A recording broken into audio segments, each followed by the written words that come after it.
Have you ever been in a situation where an arrogant man spoke to you like you were inferior, looked you up and down with that calculated contempt, and you just stood there not knowing what to say?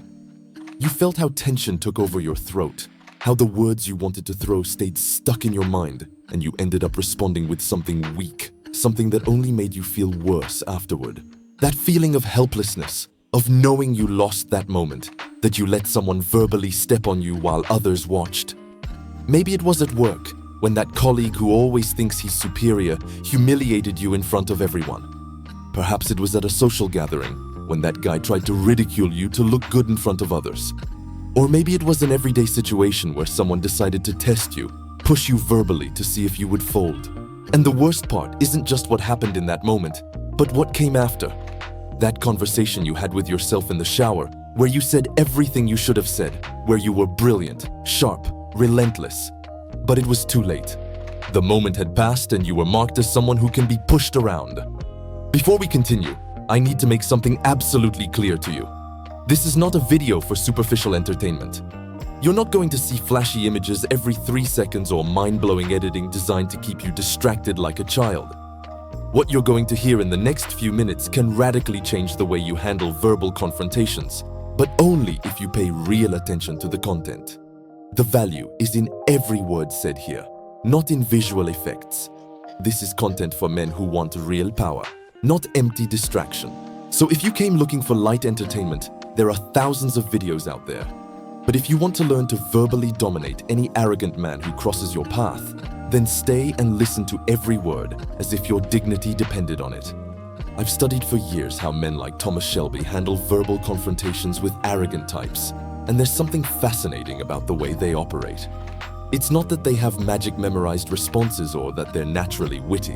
It's that they understand something fundamental about the nature of verbal conflict that most men never grasp. When you observe how Shelby handles men who try to intimidate or belittle him, you notice he's never reacting from emotion.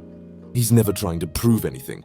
He's operating from a place of internal power so solid that the other person's words simply have nowhere to grab onto. And that absolute control over your own emotional state while the other tries to destabilize you is true verbal mastery. Most men lose these confrontations before they even start because they're operating from a completely wrong mental framework.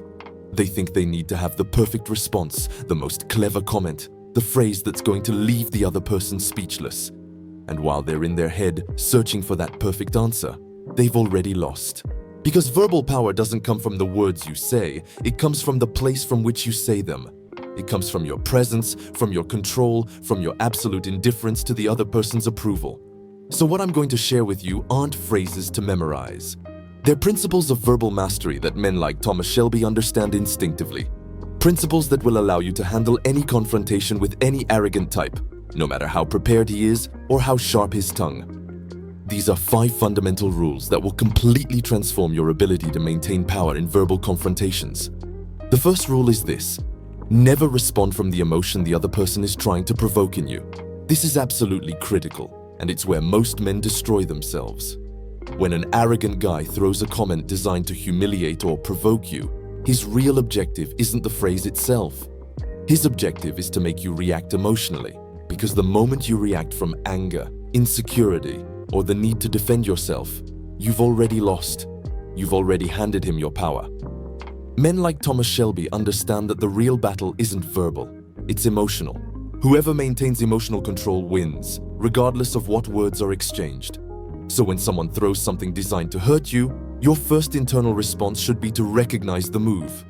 This guy is trying to take me out of my center. He's looking for a reaction. And in that recognition, you've already won half the battle because you're not being his emotional puppet.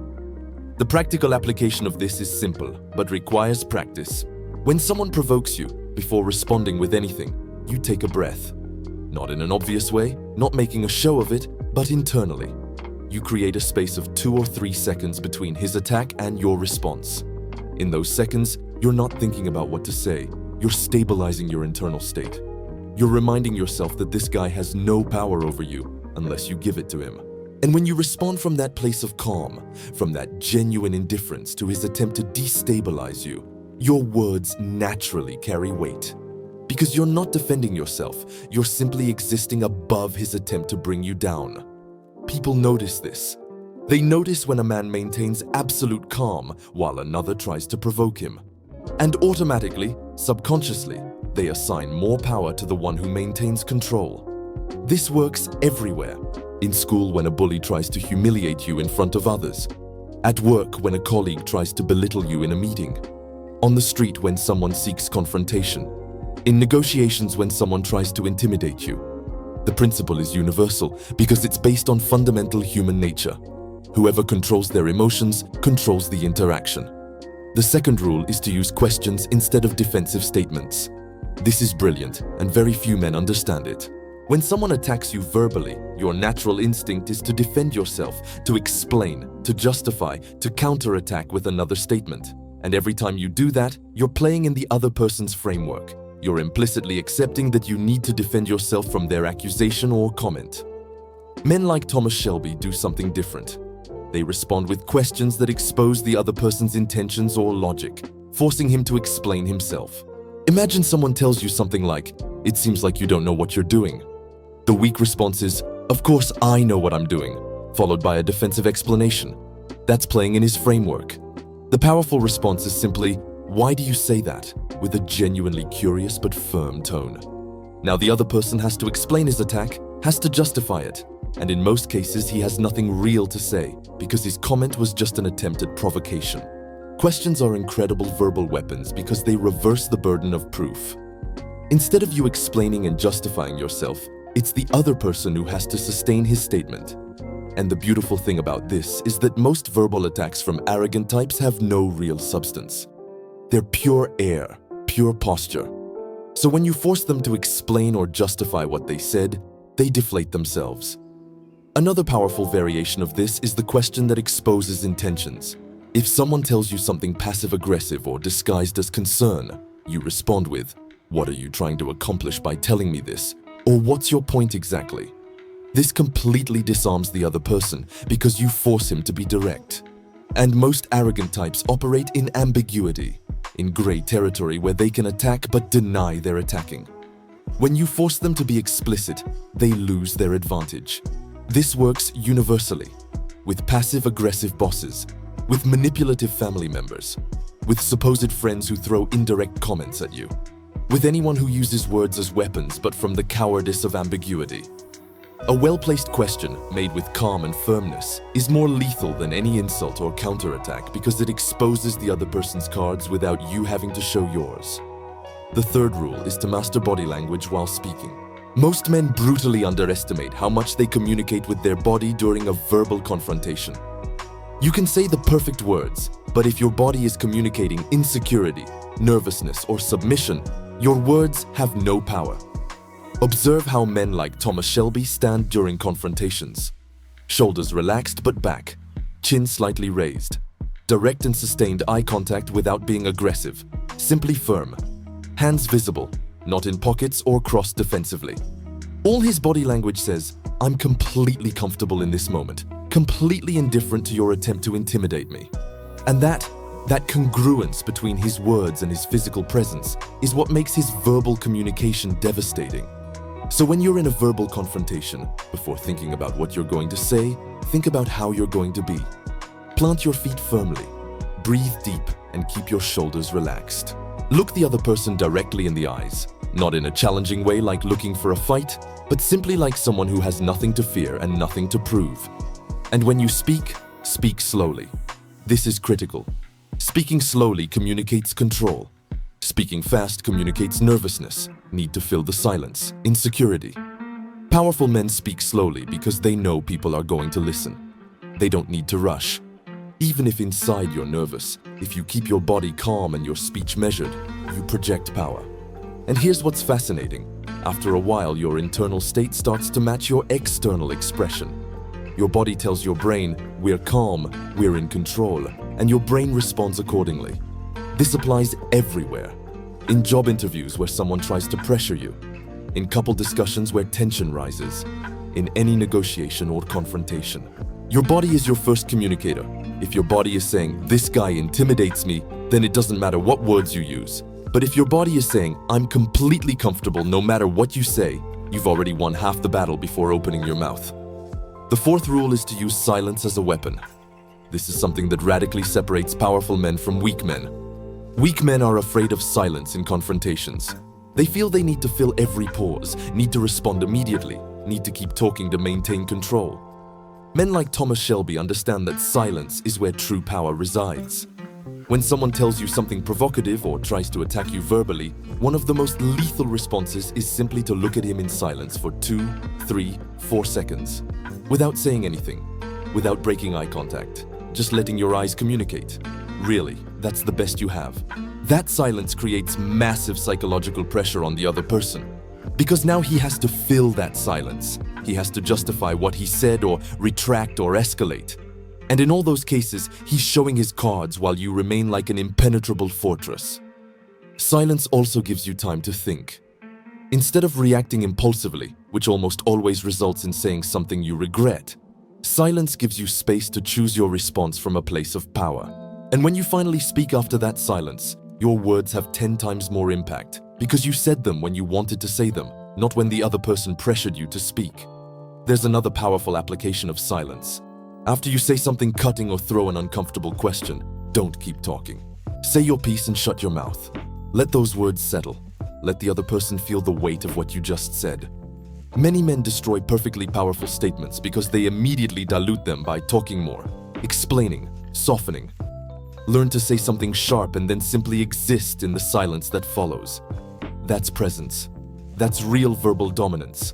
In school, at work, on the street, anywhere men compete verbally, whoever can hold comfortable silence has massive advantage.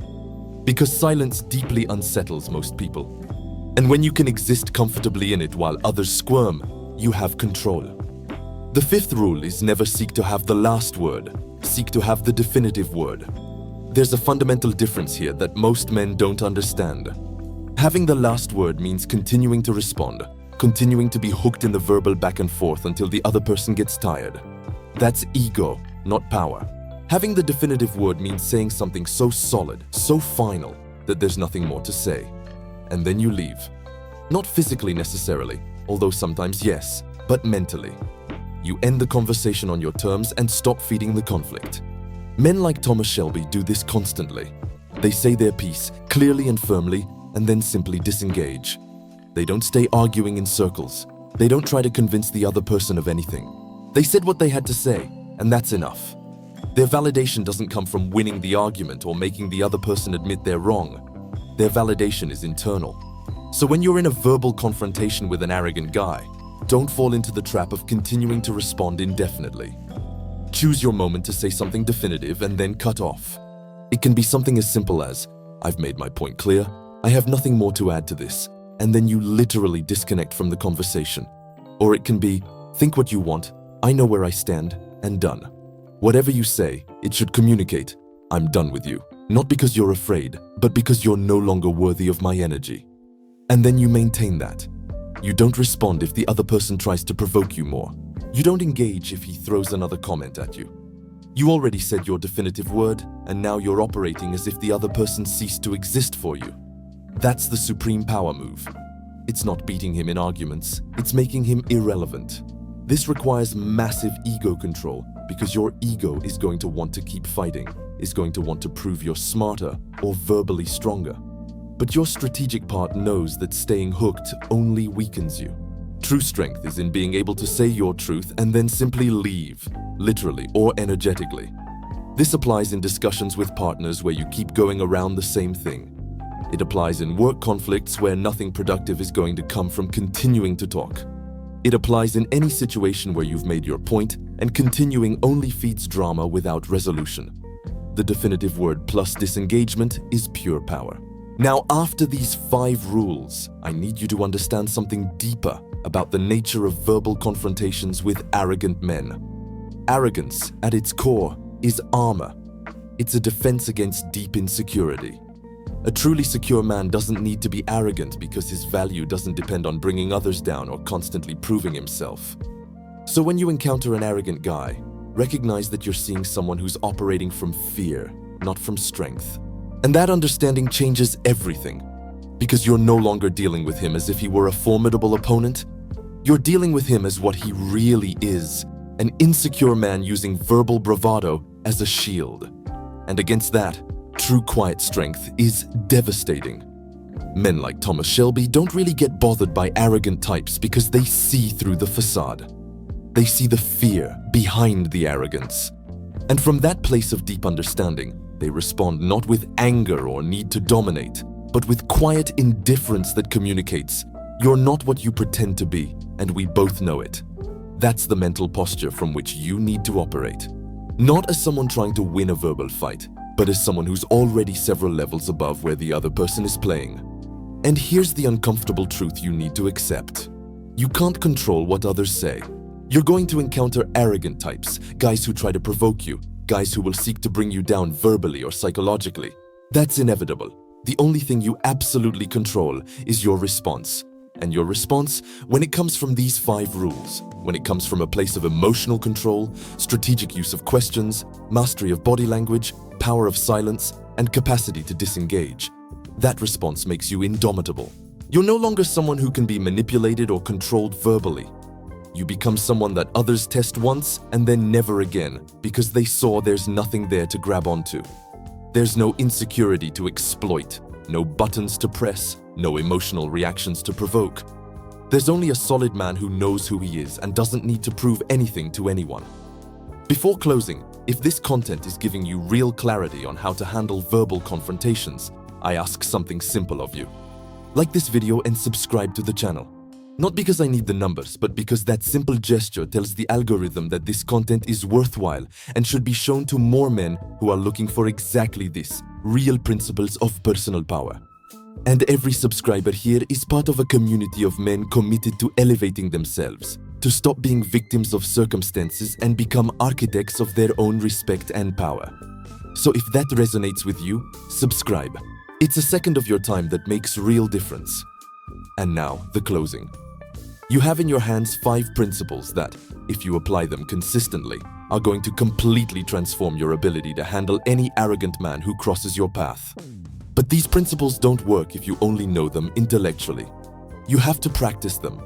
You have to be willing to fail sometimes while you train your mind and your body to respond from this place of power instead of reacting from emotion. And there are going to be moments where you don't do it perfectly, where you get emotionally hooked or say something you regret. That's part of the process. What's important is that each interaction is an opportunity to practice, to improve, to sharpen your verbal mastery until it becomes second nature. Until you don't even think about these rules anymore, you simply operate from them instinctively.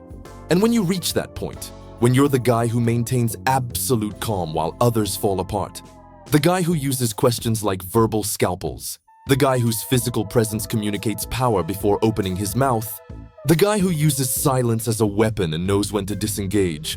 When you're that guy, you're going to notice something fascinating. Fewer and fewer people are going to try to test you, because you project something that makes arrogant types instinctively know they don't want to face you. Not from fear of physical violence, but from something deeper, the feeling that you're operating at a level where their verbal games simply don't work. And that's true mastery. It's not being the loudest or the most aggressive.